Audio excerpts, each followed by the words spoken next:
Christmas doesn't begin with the celebration. It begins with two women carrying a promise.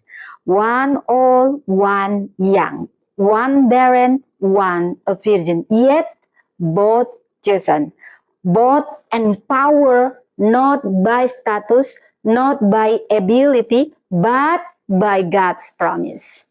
So one, God's promise threatens us in the impossible. The angel declared, for nothing will be impossible with God. Luke 1 verse 37. Mary and Elizabeth stood in situation humanly impossible. But God's promise is never limited by age, biology, or circumstance.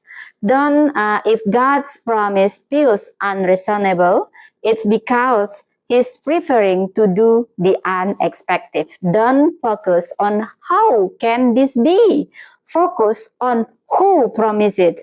God's promise empowers those who dare to believe. 2. Obedient faith activates God's power. Mary responds, I am the Lord's servant. May your word to me be fulfilled. Luke 1 verse 38. She didn't understand everything, but she trusted completely. Obedience is not passive, it is powerful. God doesn't need your readiness, only your willingness. A surrendered heart becomes a supernatural vessel. God, and 3, God's promise comes alive through holy encounters. At the sounds of Mary greeting, the baby leapt in her womb. Luke 1 verse 41.